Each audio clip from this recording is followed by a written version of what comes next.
Magical Beasts for Beginners by Pindar, illustrated by Letizia Rizzo. Gold Book Band. Chapter 1. Lily May and her older brother Gus were spending Saturday at Granddad's. They loved helping out at his very special animal rescue centre deep in the Scottish Highlands, the home for magical beasts. Dear Toofy grinned Gus and bright-eyed Lily May. I've gone for a wander. I'll be right back at exactly the right time. Please look after the magical beasts. Follow the instructions carefully and all will be well. Thank you. Love, Granddad. Is this another one of Granddad's jokes? Said Lily May. I don't know, said Gus. Read this note again.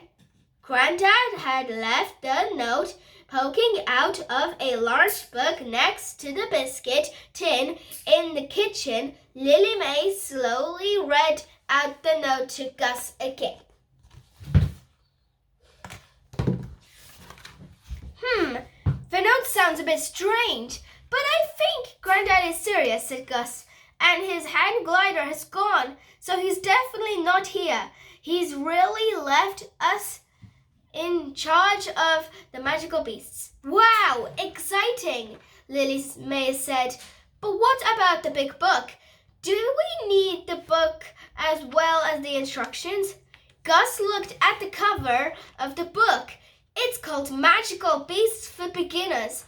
But we've been helping Granddad look after the magical beasts for years. I already know lots about them. I'm not a beginner. But I like this book, said Lily May. Look at the beautiful pictures and all this extra information about the beasts. I'm going to keep it with me just in case. Whatever, said Gus. Chapter 2. Instruction number 1, said Lily May. Check the Trixie Pixies and the 3 young elves are playing nicely and behaving themselves. They're probably in here, said Gus. Running up the steps to the treehouse, he peeped inside. Great, they're all fast asleep. Really? Said Lily May. They're usually very lively. Yep, sleeping like babies, said Gus. That was easy peasy. What's next? Instruction number 2, said Lily May. Giggling, it's another of Granddad's funny rhyming ones. The sniffing griffin with the scales of gold needs toast and to keep out of the cold. Oh yes, said Gus. The griffin is sniffing because she's got a cold. Easy peasy, lemon squeezy again. We won't need help from that beginner's book. Gus and Lily May checked on the griffin in the barn. She looked cozy, resting on the straw. They ran back to the house to make toast and search for socks. What they saw when they returned to the barn made them gasp. The pixies were chasing each other around the barn and swinging like monkeys between the roof beams. The elves were banging on the walls and shrieking with glee.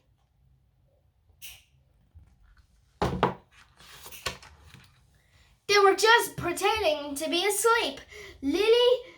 Wailed Lily May. I'll sort this, said Gus, stepping forward. Help us with his head. Stop! He shouted. Stop that right now! The pixies and elves stopped. They started at Gus. The biggest pixie giggled. Then they all started running about and shrieking again. Ah! Said Gus. Now what do we do?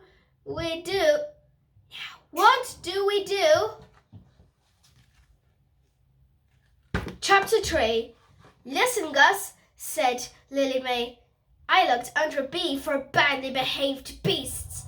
It says they'll calm down if you get them to dance the Highland fling. Really, said Gus, frowning. That sounds ridiculous. Well, I believe in the book. And I'm going to try it, said Lily May.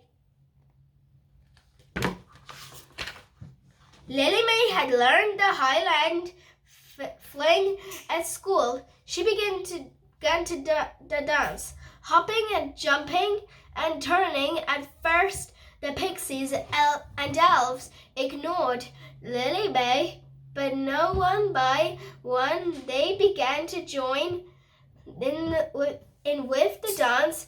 Gus started in amazement. "Keep going, Lily May," he said.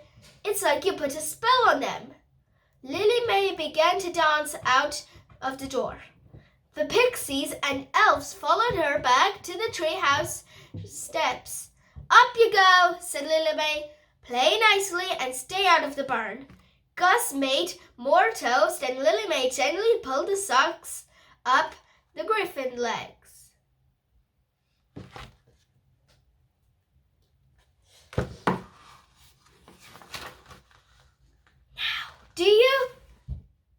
Do you believe in the book?" she asked. "Maybe," muttered Gus. "Achoo!" said the griffin. "Yuck!" said Lily May, wiping the green gunk of her neck. Chapter 4. Instruction number 3, said Gus. "Bring the beasts snacks and tea around 3:30, but don't give spaghetti to the wild-eyed yeti." "That's easy," added Gus. "I'll make the tea. You'll sort out the snacks." "Give spaghetti to the wild-eyed yeti? No problem," said Lily May. There's a bowl full right here." "No, don't give spaghetti to the wild-eyed yeti," said Gus. But Lily May didn't hear him. Spaghetti," slurped the wild-eyed yeti as she put the bowl in front of him. The yeti tipped at the spaghetti into his mouth.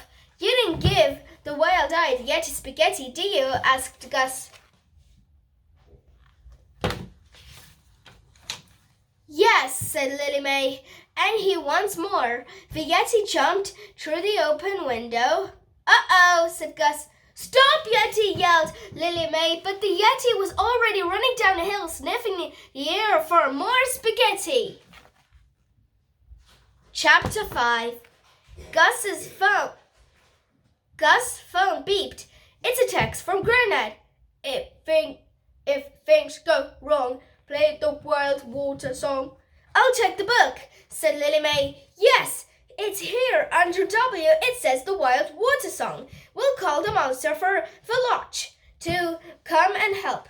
Loch is the Scottish, Gaelic, and Irish word for a lake.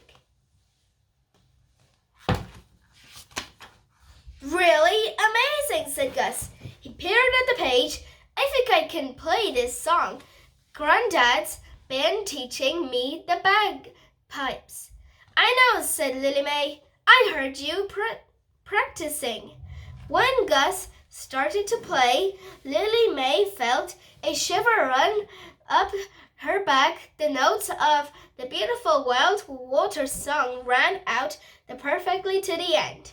"Boom, boom, boom! The monster's here," said Lily May, "and she's got the wild-eyed yeti." The yeti was sitting on the monster's back. He waved happily at Gus and Lily May. "I can't believe it," said Lily May. "The wild-eyed yeti loves his monster ride. He's forgotten all about the spaghetti." "Shh! Don't mention the spaghetti," whispered Gus. Chapter 6. "Thank you," said Lily May, looking up at the monster. What's next, Gus?" "Nothing," said Gus. "We've done everything on Granddad's list." "Hooray! Granddad will be impressed," said Lily May. "We'd better get the yeti back inside." "Oh no, what are those troublemakers doing out there?" The pixies and elves were on the large patch of the grass in front of Granddad's house. They started a noisy game of tag. Gus and Lily May heard a loud "Hello there" above them. gets Granddad, said Gus. He can't land. The pixies and elves are in his way. Granddad steered wildly to the left. The glider swerved sharply and crashed into the branches of a huge pine tree. Help! Called Granddad. I'm stuck! The lodge monster roared. She turned and poked her head into the tree where Granddad was stuck. Granddad climbed awkwardly onto her neck, and he slid down with a loud woohoo! The Yeti stumbled forwards and caught Granddad clumsily. Ouch! That was great! Thank you, he said, smiling up at the Yeti and the monster. Boom, boom, boom, boom. The monster swam across the lodge. You've both done very well indeed, said Granddad, and you're still just beginners, so I'm even more impressed. We couldn't have done it without the book, said Gus. And soon we won't be beginners anymore, said Lily May. Well, I was a beginner until I was 23, said Granddad with a smile. And I'm 76 now, and I'm still learning. Now follow me. There's something I want to meet. Granddad led Gus and Lily May to one of the stables. She's not lost or injured, and she'll always be there when you come to visit. A Highland pony for us? Thanks, Granddad, said Gus. Lily May flung her arms around the pony's neck. Instructions number 4, said Granddad, winking at Gus. Think of a name of your hairy orange pony, but whatever you do, don't fill her macaroni. Lily May looked at Gus and burst out laughing. The end.